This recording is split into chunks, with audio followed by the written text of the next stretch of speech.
Hello student, मैं रामकेश स्वागत करता हूं आपके अपने यूट्यूब चैनल रामकेश जी के पाठशाला में। अपन रणथंभौर के चौहान पढ़ चुके हैं। रणथंभौर के चौहानों के बाद चौहानों की एक महत्वपूर्ण शाखा बचती है। उस महत्वपूर्ण शाखा के बारे में अपन चर्चा करेंगे आज।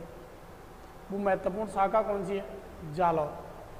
आज अपन जालौर के बारे में चर्चा करेंगे, लेकिन जालौर के बारे में चर्चा करने से पहले मैं आपको एक दो बात बता देता हूँ। जैसे अपन ने रणथंभौर पढ़ा था, रणथंभौर का एक महत्वपूर्ण शासक पढ़ा था हम्बीरदेव चौहान। उसी तरीके से जालौर का भी एक ही शासक है, वो है कानड़देव चौहान। उससे पहले जालौर में चौहान वंश की स्थापना कौन करता है, जालौर में चौहान कहाँ से आए, उन सारी बातों के बारे में अपन चर्चा करते हैं।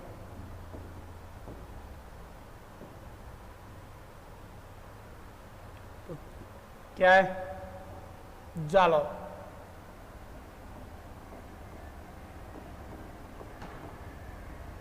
जालौर के चौहान कौन से चौहान है?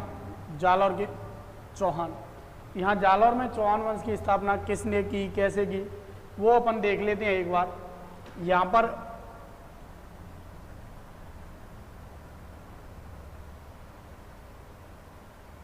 ये इस तरीके से कोई दक्षिणी राजस्थान है अपना,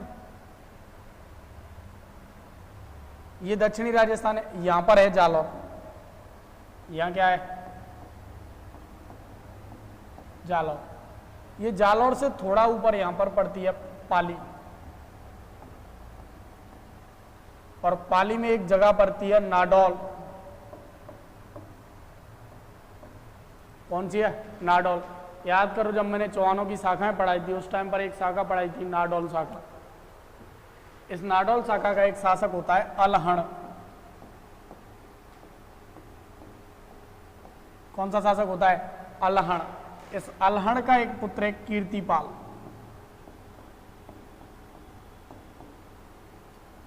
अलहण का पुत्र कौन सा है? कीर्तिपाल। और ये कीर्तिपाल कहाँ जाता है? जालौर। कहाँ आ जाता है? जालौर आ जाता है। तो जालौर में चौहान वंश की स्थापना करने वाला शासक कौन सा था? कीर्तिपाल। जालौर के चौहान कहाँ से आए? नाडौल से। कहाँ से आए? नाडौल थे। तो ये सारी बातें इनको अपन थोड़ा लिख लेते हैं, उसके बाद में अपन आगे की बातें चर्चा करेंगे। एक तो चौहान वंश का संस्थापक, क्या देखना है अपन को? संस्थापक। तो संस्थापक हैं कीर्तिपाल चौहान। संस्थापक कौन है? कीर्तिपाल चौहान। कीर्तिपाल चौहान को मूढ़ोत नैरसी ने कहा है। मूढ़ोत नैरसी क्या कहती है? तो कीतु एक महान राजा। मूढ़ोत नैरसी इसके बारे में क्या कहते हैं? कि तू एक महान राजा। ये जो कीर्तिपाल है ये चौहानों की स्थापना कब करता है जालौर में? तो 1181 ईस्वी के आसपास करता है। 1181-82 में ये कहाँ आ जाता है? जालौर आ जाता है। और जालौर में कौन से वंश की स्थापना करता है? चौहान वंश की स्थापना करता है। उसके बाद में ये जो कीर्तिपाल है, इस कीर्तिपाल का सहयोग कौन करता है? तो चालुक्य इसका सहयोग करते हैं। सहयोग। तो रणथंभौर वाला क्वेश्चन एक बार पूछ लिया गया है कि रणथंभौर के चौहान वंश की स्थापना में किसने सहयोग किया था? तो वो कुतुबुद्दीन ऐबक थे। अपन पढ़ चुके। आज अपन जालौर देख रहे हैं। तो जालौर के चौहान वंश की स्थापना करने में सहयोग किसने किया था? चालुक्यों ने सहयोग किया था। चालुक्यों ने इनमें सहयोग किया था। तो संस्थापक कीर्तिपाल 1181-82, और सहयोग कौन करता है? चालुक्य इसका क्या करते हैं? सहयोग करते हैं। इसके बाद में कई सारे शासक बनते हैं, जैसे चाचिक देव है, चाचिक देव, उदय सिंह, समर सिंह नाम से एक शासक बनते हैं। लेकिन अब उनको जो सबसे महत्वपूर्ण शासक है वो शासक है कान्हड़ देव। कौन से शासक हैं? कानड़ देव। और कानड़ देव के बारे में अपन क्या करते हैं, चर्चा करेंगे। जो मेन शासक है जिसमें से क्वेश्चन आएगा, अगर जालौर में से क्वेश्चन आएगा तो किस में से क्वेश्चन आएगा? ओनली कानड़ देव में से, बाकी किसी शासक में से कोई क्वेश्चन नहीं आता। तो इसलिए अपन किस शासक को ही पढ़ेंगे? सीधा कानड़ देव को पढ़ेंगे। किसको पढ़ेंगे? कानड़ देव को। तो ये आप इतने इतने का स्क्रीनशॉट लेना चाहो तो ले सकते हो, मैं साइड हो जाता हूँ। या फिर स्क्रीनशॉट की बजाय आप हाथ से लिखना ज़्यादा अच्छा रहेगा, आप हाथ से लिखो उसके बाद में, वो ज़्यादा अच्छा रहेगा। तो चलिए अपन स्टार्ट करते हैं।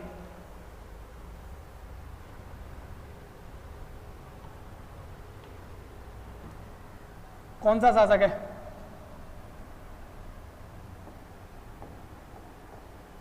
कानड़ देव।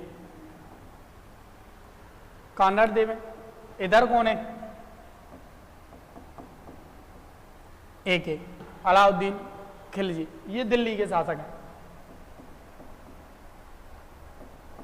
दिल्ली के शासक हैं अलाउद्दीन खिलजी।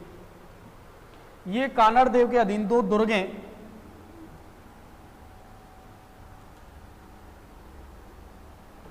दो दुर्ग हैं इसके कानड़ देव के अधीन। वो दुर्ग कौन कौन से हैं? एक तो ये बड़ा दुर्ग है,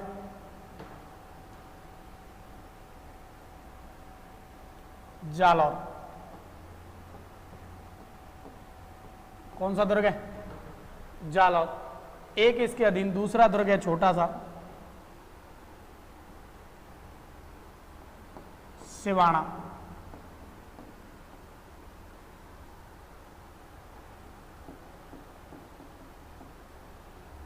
सिवाना। कौन सा दुर्ग है? सिवाना। ये दो दुर्ग हैं इसके कानड़ देव के अधीन। इसमें बड़ा दुर्ग कौन सा है? जालौर। और छोटा दुर्ग कौन सा है? रणथंभौर। ये जब रणथंभौर में, सॉरी सिवाना, जब मैंने रणथंभौर पढ़ाया था उस समय मैंने बताया था कि जो मुख्य दुर्ग होता था, बड़ा दुर्ग होता था, उस दुर्ग के रास्ते पर थोड़ा आगे एक छोटा दुर्ग बना देते थे राजा, लघु दुर्ग बना देते थे सुरक्षा की दृष्टि से। वो दुर्ग क्या कहलाता था? कुंजी कहलाता था। क्या कहलाता था? कुंजी कहलाता था। तो ये किस दुर्ग के सामने है? ये थोड़ा सा सही से लिख देता हूं मैं।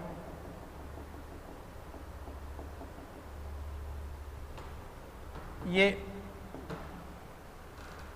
क्या है? कुंजी। क्या है ये? कुंजी। किस दुर्ग की कुंजी है? तो जालौर दुर्ग के सामने है, तो जालौर दुर्ग की क्या है? ये कुंजी। वैसे मैंने जब कुंजियाँ कराई थी उस टाइम पर कराया था। जालौर दुर्ग की कुंजी कौन सी है? तो सिवाना दुर्ग। ये सिवाना दुर्ग का निर्माण किसने करवाया था? तो वीर नारायण। वीर नारायण पवार करके कोई शासक था, उसने 10वीं शताब्दी में इसका क्या करवाया? निर्माण करवाया। तो वीर नारायण पवार ने इसका क्या करवाया? निर्माण करवाया। ये जो सिवाना दुर्ग है ये मारवाड़ शासकों की, मारवाड़ शासकों की शरण स्थली है। जब मारवाड़ के शासकों पर कोई संकट आता था तो संकट के समय वो कहाँ चले जाते थे? सिवाना दुर्ग चले जाते थे। तो सिवाना मारवाड़ शासकों की क्या है? शरण स्थली है। इस दुर्ग में जयनारायण व्यास को बंदी बनाया गया। जयनारायण व्यास को क्या बनाया गया? बंदी बनाया गया इस दुर्ग में। जयनारायण व्यास को एक उपाधि है शेर-ए राजस्थान। शेर-ए राजस्थान। ये खूब सारी बातें सिवाना दुर्ग के बारे में, और जब अपन कल्चर में दुर्ग पढ़ेंगे उस टाइम पर मैं और बता दूंगा। तो ये सिवाना दुर्ग, जालौर दुर्ग की क्या है? कुंजी है। वीर नारायण पवार ने निर्माण करवाया। और मारवाड़ शासकों की क्या है? शरण स्थली है। और जयनारायण व्यास को इस दुर्ग में क्या बनाया गया? बंदी बनाया गया। अब अपन, ये तो दुर्ग की बात हो गई, अपन जालौर के चौहान पढ़ रहे हैं तो जालौर के चौहानों में पढ़ते हैं। ये जो अलाउद्दीन खिलजी है ये एक बार गुजरात आक्रमण के लिए आता है। इधर मैं बता देता हूं, ये रफ में जैसे मैंने राजस्थान बना लिया, तो यहाँ दिल्ली है, ये जालौर है, यहाँ गुजरात है। अब अगर दिल्ली से गुजरात आक्रमण के लिए आएगा तो कहां से निकलना पड़ेगा? जालौर से। कहां से निकलना पड़ेगा? जालौर से। जब एक एक ही सेना जालौर आती है तो कानड़ देव सेना निकलने से कर देते हैं मना। अलाउद्दीन वजह पूछता है, तो वजह पूछता है तो अलाउद्दीन कहता है कि जो कानड़ देव कहता है अलाउद्दीन से, ये जो तुम्हारी सेना है वो पापी सेना है, औरत और बच्चों पर अत्याचार करती है, गायों की हत्या करती है, मंदिर वगैरह लूटती है, ऐसी सेना को मैं अपने राज्य से नहीं गुजरने दूंगा। तो जब कानड़ देव मना कर देता है तो ये चित्तौड़ के रास्ते कहाँ निकल जाते हैं? गुजरात निकल जाते हैं। चित्तौड़ का उस टाइम पर था समर सिंह। समर सिंह करके चित्तौड़ का राजा था। वो चित्तौड़ का राजा टैक्स लेता है अलाउद्दीन से और टैक्स लेकर उसकी सेना निकल जाने देता है। जब टैक्स लेकर सेना निकल जाती है तो गुजरात में ये सोमनाथ मंदिर को लूटते हैं। सोमनाथ मंदिर को लूट कर जब सेना वापस आ रही होती है तो वापस से इस सेना का सेनापति होता है उलूग खां। सेना का सेनापति कौन होता है? उलूग खां। और उलूग खां जब वापस आता है तो वो सोचता है कि एक बार चित्तौड़ से टैक्स देकर आए, चित्तौड़ में टैक्स देकर आना पड़ा था अपन को, क्यों ना अब की बार जालौर से निकला जाए। और अगर जालौर का कानड़ देव चौहान युद्ध करना चाहेगा तो हम क्या कर लेंगे? युद्ध कर लेंगे। तो इस युद्ध के पर्पज से वो गुजरात से रिटर्न कौन से रास्ते से होता है? गुजरात से। रिटर्न कहां से होता है?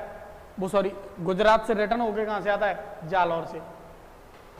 जालौर में कानड़ देव को जब पता चलता है कि अलाउद्दीन की सेना आ रही है तो कानड़ देव अपने 2 सेनापति भेजता है। एक तो है जैता, एक सेनापति है देवड़ा। जैता और देवड़ा के नेतृत्व में सेना भेजता है और जैता और देवड़ा के नेतृत्व में सेना भेजकर इस जो मुस्लिम सेना है इस सेना को लुटवा लेता है। इस सेना को क्या कर लेता है? लुटवा लेता है। इस सेना को क्या कर लेते हैं? वो लूट लेते हैं। जब लूट लेते हैं, जो उलूग खां और नुसरत खां सेनापति थे वो वापस लौटकर कहाँ आते हैं? दिल्ली आते हैं। जब दिल्ली आते हैं, जब अलाउद्दीन को पता चलता है कि मेरी सेना कानड़ देव ने लूट ली है, तो फिर अलाउद्दीन कानड़ देव पर आक्रमण करने के लिए आगे बढ़ता है। ये घटना कोई क्वेश्चन नहीं पूछा जाएगा, लेकिन इस घटना से थोड़ा सा अंदाजा लग जाता है कि आक्रमण क्यों किया था। तो अब अलाउद्दीन आक्रमण करता है। पहला आक्रमण करता है 1305 ईस्वी। पहला आक्रमण कब करता है? 1305 ईस्वी। 1305 ईस्वी में एक सेनापति आता है एन उल मुल्क मुल्तानी। 1305 ईस्वी में आक्रमण करने के लिए अलाउद्दीन एक सेनापति भेजता है। उस सेनापति का नाम क्या है? एन उल मुल्क मुल्तानी। ये बताते हैं एन उल मुल्क मुल्तानी, और यहां पर कौन है? कानड़ देव। एन उल मुल्क मुल्तानी और कानड़ देव के मध्य हो जाती है 1305 में संधि। क्या हो जाती है? संधि। अब इस संधि के बाद की 2 इतिहासकार आते हैं। वो 2 इतिहासकार अलग अलग कथाएं देते हैं। दोनों इतिहासकारों को अपन पढ़ेंगे। एक तो आते हैं फरिश्ता, तारीख फरिश्ताई, और एक आते हैं नैणसी। दोनों इतिहासकार अलग अलग घटनाएं बताते हैं कि जब 1305 की अलाउद्दीन और अलाउद्दीन के सेनापति एन उल मुल्क मुल्तानी और कानड़ देव के मध्य जब संधि हो जाती है, तो संधि होने के बाद में अब जो सबसे पहले अपन पढ़ने जा रहे हैं वो किसके अनुसार है? फरिश्ता के अनुसार है। तो कहते हैं कि जो फरिश्ता कहता है कि संधि के बाद में जो कानड़ देव है वो किसके दरबार में चला जाता है? किसके दरबार में चला जाता है? अलाउद्दीन के दरबार में चला जाता है। अलाउद्दीन के दरबार में जब कानड़ देव पहुंच जाता है तो कानड़ देव को अलाउद्दीन किसी ना किसी बात, कैसी ना कैसी बात करके उकसाना चाहता है। उकसाना चाहता है। तो एक बार दरबार लगा हुआ था और दरबार में अलाउद्दीन खिलजी बैठे हैं और कानरदेव चौहान बैठे हैं। जब ये कानरदेव चौहान और अलाउद्दीन खिलजी दरबार में बैठे हैं, उसी समय अलाउद्दीन खिलजी कहता है कि इस भारत में ऐसा कोई शासक नहीं बचा जो मेरा मुकाबला कर सके। जब ये बात अलाउद्दीन खिलजी बोलता है तो ये बात कानरदेव को थोड़ी बुरी लग जाती है और बुरी लगने के बाद में वो अलाउद्दीन खिलजी को चैलेंज करते हैं कि भारत में ऐसा एक राज्य जालौर, और जालौर का एक शासक है कानरदेव चौहान, और वो तेरे से युद्ध करने के लिए तत्पर है। तो ऐसा चैलेंज करके, युद्ध का चैलेंज देकर, और दरबार से वापस लौटकर कहाँ जाते हैं, वो वापस लौटकर कहाँ जाते हैं, जालौर। वापस लौटकर कहाँ जाते हैं, जालौर। ये घटना तो कौन बताता है, फरिश्ता। फरिश्ता तो क्या कहता है कि कानरदेव चौहान खुद गए और युद्ध का चैलेंज देकर कहाँ आ गए, वो वापस जालौर आ गए। और जब युद्ध का चैलेंज देकर आ गए हैं तो फिर अलाउद्दीन तो युद्ध करेगा ही करेगा, आक्रमण करेगा ही करेगा। अब अपन पढ़ते हैं नैरसी की घटना। इसको थोड़ा सा मिटा देता हूं ये दोनों को।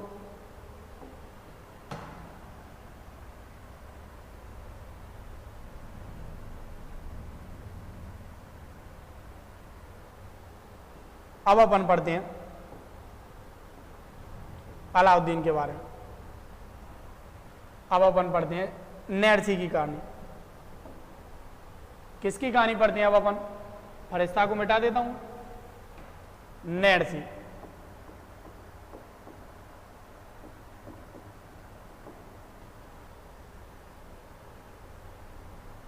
किसकी कहानी पढ़ते हैं अब अपन, नैरसी की। नैरसी कहते हैं कि जब ऐन उल मुल्क मुल्तानी से कानरदेव की संधि हो जाती है तो संधि के बाद में वो अलाउद्दीन के दरबार में स्वयं ना जाकर, एक अलाउद्दीन का पुत्र है, इनका पुत्र है एक बीरमदेव। कौन सा पुत्र है, बीरमदेव। और नैरसी कहते हैं कि स्वयं संधि करने के बाद में स्वयं अलाउद्दीन के दरबार में ना जाके कौन जाता है, बीरमदेव अपने पुत्र को भेज देता है। जब ये बीरमदेव अलाउद्दीन के दरबार में पहुंचता है तो अलाउद्दीन की पुत्री है फिरोजा। अलाउद्दीन की एक पुत्री है फिरोजा, और ये फिरोजा जैसे बीरमदेव दरबार में पहुंचता है, बीरमदेव को फिरोजा देखती है। तो जब बीरमदेव को फिरोजा देखती है तो बीरमदेव से प्रेम कर बैठी है। वन साइडेड क्या हो जाता है, लव हो जाता है। जब बीरमदेव से वो प्यार करने लगती है तो इंतजार करती है थोड़ा। इंतजार करने के बाद में जब बीरमदेव के साइड से कोई रेस्पॉन्स नहीं मिलता तो वो कर देती है प्यार का इजहार। बीरमदेव से क्या कर देती है, प्यार का इजहार कर देती है, यानी शादी की बोल देती है। बीरमदेव को जब पता चलता है कि फिरोजा विवाह करना चाहती है, जब ऐसी सूचनाएं मिलती हैं बीरमदेव को कि फिरोजा है वो बीरमदेव से विवाह करना चाहती है, तो फिरोजा से विवाह करने के लिए बीरमदेव क्या कर देता है, मना कर देता है। ये अलाउद्दीन की फैमिली देखो कितनी रॉयल फैमिली है। फिरोजा इसकी पुत्री है, वो तो किसके साथ है, बीरमदेव के। इसकी पत्नी है चिमना, चिमना वो किसके साथ लगी है, मोहम्मद शाह। और स्वयं दूसरी की लुगाइयों के साथ में भागता पड़ रहा है। स्वयं दूसरी इनने देखा, जैसे पद्मिनी, पद्मिनी अलाउद्दीन स्वयं दूसरी की रानियों के पीछे है, और अलाउद्दीन की जो खुद की बीवी है वो एक सेनापति के साथ है, और अलाउद्दीन की जो पुत्री है वो किससे प्रेम करती है, बीरमदेव से प्रेम करती है। जब बीरमदेव मना कर देता है तो फिरोजा किससे बोलेगी, अब एके से। फिरोजा बोलती है अलाउद्दीन खिलजी से कि विवाह किससे करना है, बीरमदेव से करना है। तो पहले तो अलाउद्दीन खिलजी समझाता है फिरोजा को, लेकिन जब फिरोजा किसी भी तरीके से नहीं मानती, नहीं समझती है, तो फिर अलाउद्दीन खिलजी किससे बात करता है, बीरमदेव से। और बीरमदेव से बोलता है कि कल सुबह तेरे को शादी करनी है फिरोजा से, रात का टाइम है, रात में तू सोच ले। और सोचना भी क्या है, सुबह तेरे को क्या करनी है, शादी करनी। जब इस तरीके की बातें होती हैं तो बीरमदेव दिल्ली छोड़कर, बीरमदेव इस टाइम पे यहाँ है, बीरमदेव दिल्ली छोड़कर रातों रात कहाँ जाते हैं? जालौर।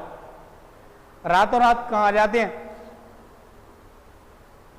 जालौर आ जाते हैं। और जालौर में जैसे ही कानड़ देव के पास आते हैं तो कानड़ देव पूछता है उनसे क्या हुआ, तो कानड़ देव को वो सारी की सारी घटनाएं बताता है। और घटना बताने के बाद में कानड़ देव उसको कहता है कि अब तू कहाँ रहे? जालौर में रहे। उधर जब फिरोजा को पता चलता है कि बीरमदेव दिल्ली छोड़कर कहाँ चला गया है? जालौर चला गया है, तो वो बहुत दुखी होती है। और दुखी होने के बाद में बताते हैं, वो स्वयं कहाँ जाती हैं? फिर जालौर आती हैं। बहुत दो बीरमदेव है, बीरमदेव कहाँ जाता है? जालौर आ जाता है। बताती है जो फिरोजा है, फिरोजा बीरमदेव के पीछे पीछे कहाँ जाती है?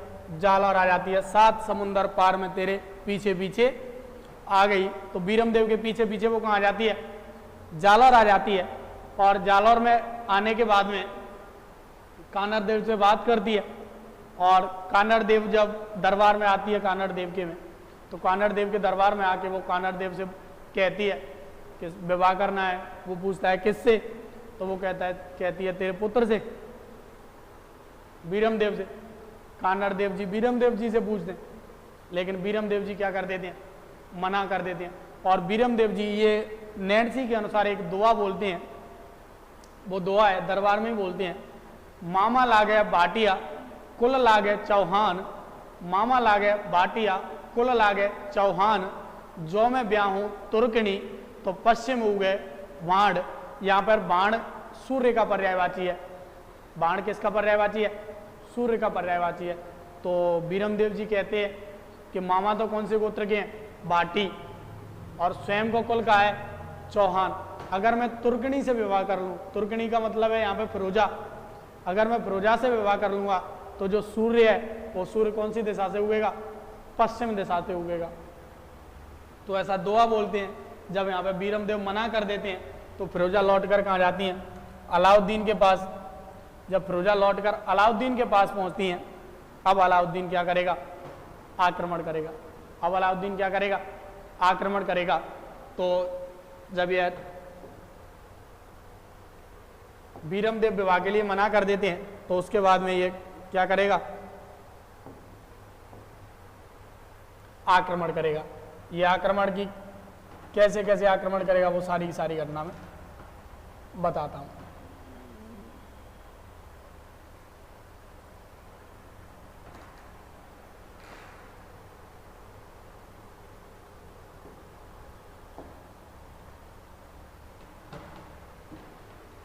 यहां पर एक ही है,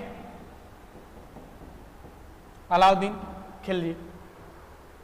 अब जब विवाह के लिए मना हो गया तो मना होने के बाद में जो अलाउद्दीन खिलजी है वो अपनी सेना भेजता है जालौर। और किसके नेतृत्व में भेजता है? ये थोड़ा सा इधर ले लेता हूं मैं। वो अपनी सेना भेजता है। और सेना किसके नेतृत्व में भेजता है? एक कमाल का सेनापति भेजता है, कमालुद्दीन,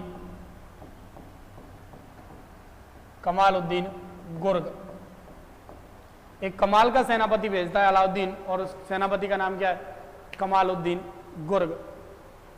ये जो कमालुद्दीन गुर्ग है, ये सबसे पहले जालौर पर आक्रमण करने से पहले आक्रमण कहां करना पड़ेगा? सिवाना।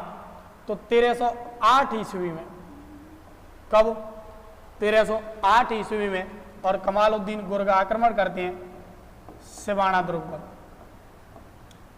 56 की पहाड़ियों में स्थित एक सिवाना दुर्ग है, बाड़मेर में स्थित है। कहां पड़ता है ये? बाड़मेर में। एक पहाड़ी का नाम है हल्देश्वर, हल्देश्वर नाम की पहाड़ी पर बना है। ये 1308 ईस्वी में कहां आक्रमण करते हैं? सिवाना। सिवाना का उस टाइम पर प्रशासक हुआ करता था शीतल देव। सिवाना का प्रशासक कौन था? शीतल देव। सिवाना का प्रशासक कौन था? शीतल देव। और यह शीतल देव की रानी थी मैना देव।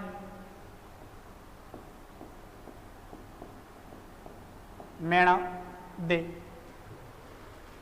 यहां पर एक सेनापति थे बावले पवार,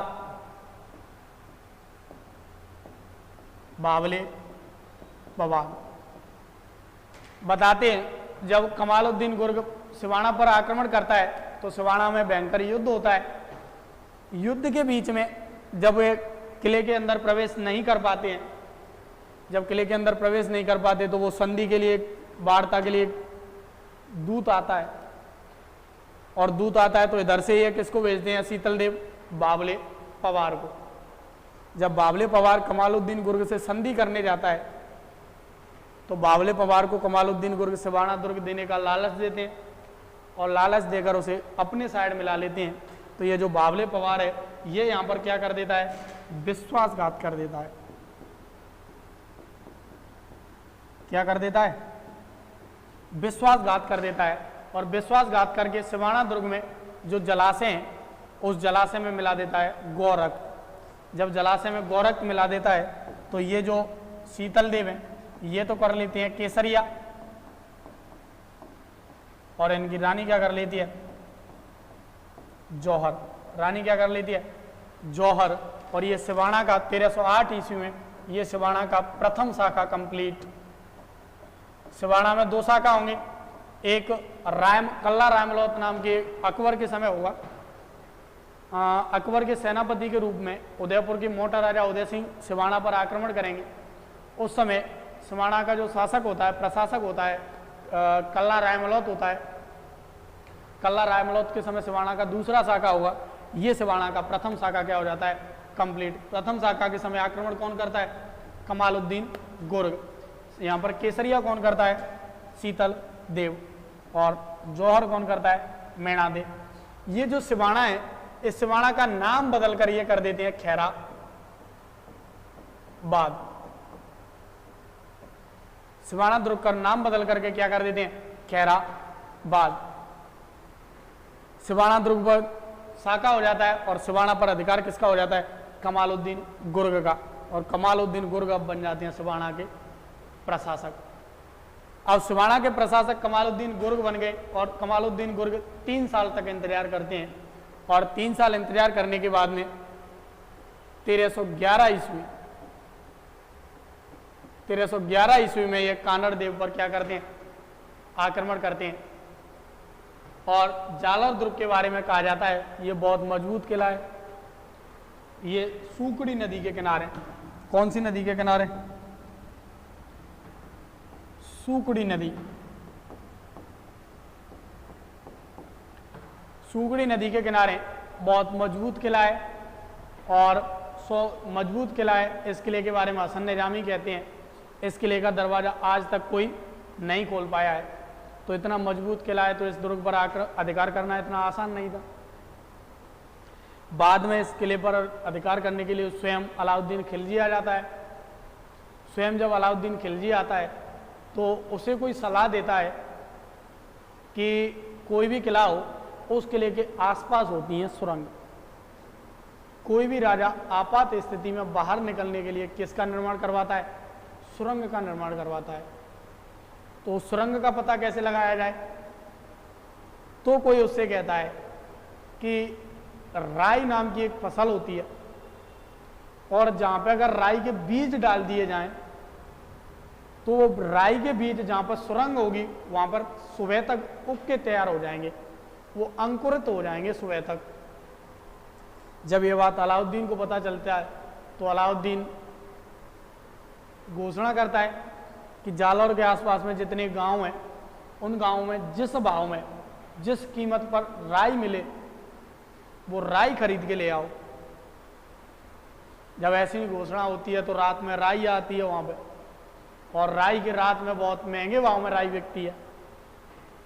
रात में बहुत महंगे भाव में राई बिकने के बाद में वो राई के दुर्ग के चारों साइड में राई को डलवाता है, दुर्ग के चारों साइड में राई को डलवाता है, लेकिन उससे भी उतना ज़्यादा फर्क नहीं पड़ता है। उससे भी उतना ज़्यादा फर्क नहीं पड़ता है। कहीं पर राई निकलती है, कहीं पर नहीं निकलती, तो वो उनको ये कंफ्यूज हो जाता है ये किधर से किधर को जाना है सुरंग में। लेकिन जो रात में इतनी महंगी महंगी राई बिकी थी, सुबह कोई उठता है, कोई मेरे जैसा आलसी था, सो रहा हो, सुबह उठा और उससे किसी ने कहा कि रात में इतने भाव से राई बिकी है, वो सुबह राई लेकर के अलाउद्दीन खिलजी के पास पहुंचा। जब अलाउद्दीन खिलजी के पास पहुंचा तो अलाउद्दीन खिलजी ने उसे जवाब दिया, राई के भाव तो रात ही गए। अगर ये कहावत आपने सुनी हो तो अच्छी बात है, नहीं सुनी हो तो फिर आपको मैंने सुना दी। राई के भाव रात ही गई। ये कहावत किस दुर्ग के बारे में? जालौर दुर्ग के बारे में। किस दुर्ग के बारे में? जालौर दुर्ग के बारे में। जब सुरंग का उसको स्पष्ट नहीं हो पाता कि ये सुरंग कहां से कैसे जाएगी, क्या होगा, तब वो फिर वही रणथंभौर वाली नीति अपनाता है। रणथंभौर वाली रणनीति क्या अपनाता है? व्हाइट पताका दिखाता है, संधि का प्रतीक होता है व्हाइट पताका। और इधर से जो कानड़ देव है, जब वो व्हाइट पताका दिखाता है तो कानड़ देव एक अपने सेनापति भेजते हैं, दहिया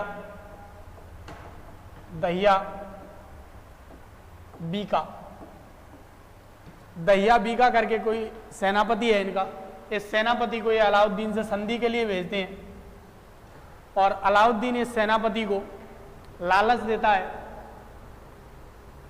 कि तू सेनापति बन के क्या ले रहा है।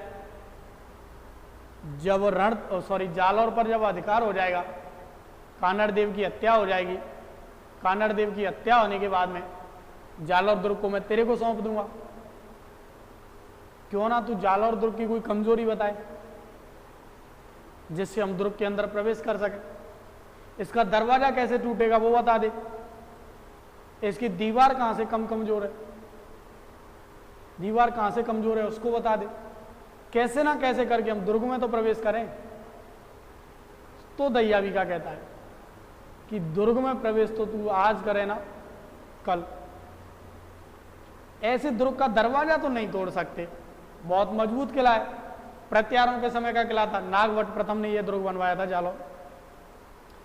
तो इसका दरवाजा तो नहीं टूटेगा। तो दरवाजा नहीं टूटेगा तो दुर्ग के अंदर कैसे जाएं?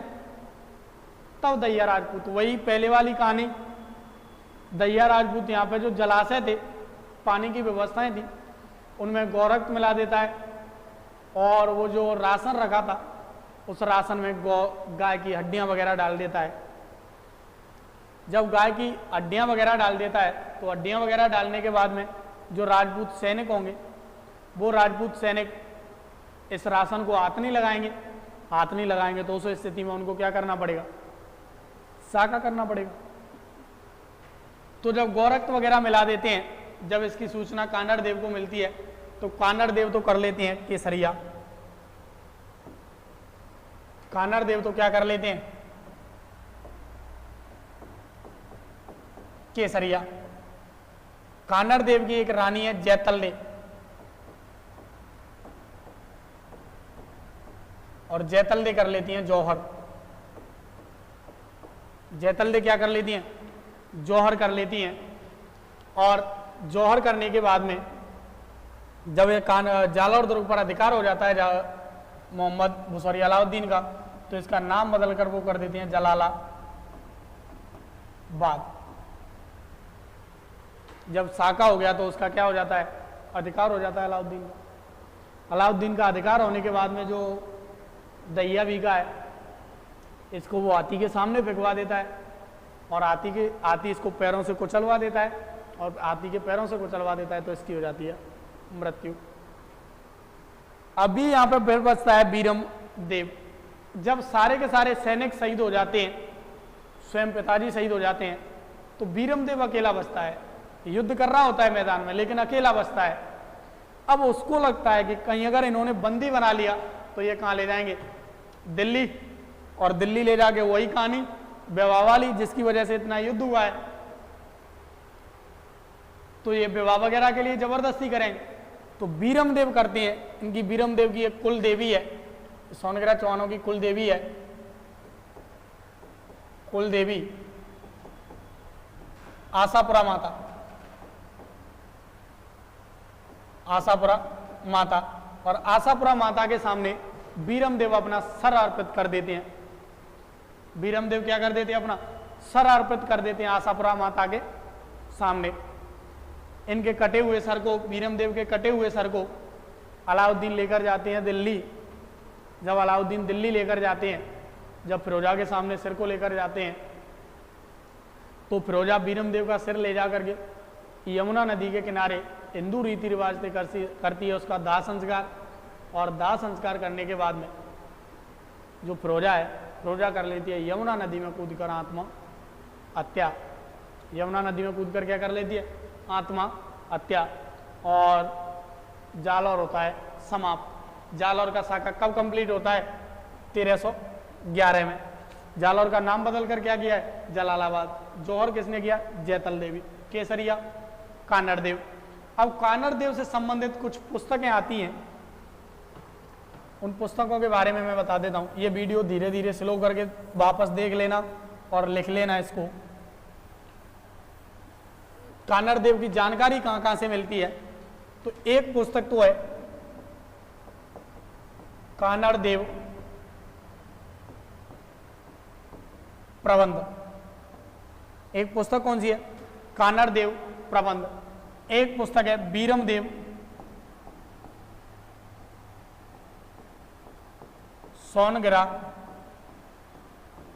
सोनगिरारी बात। ये जो दोनों पुस्तकें, इन दोनों पुस्तकों को लिखने वाले विद्वान थे पद्मनाभ। इन दोनों पुस्तकों को लिखने वाले लेखक कौन से थे? पद्मनाभ। एक तो कानड़ देव प्रबंध और एक बीरमदेव सोनगिरारी बात। ये रीट में पूछी थी, बीरमदेव सोनगिरारी बात। ये किसकी पुस्तक है? पद्मनाभ की पुस्तक है। और कौन सी पुस्तक से जानकारी मिलती है? तो एक पुस्तक है तारीख ए फरिश्ताई।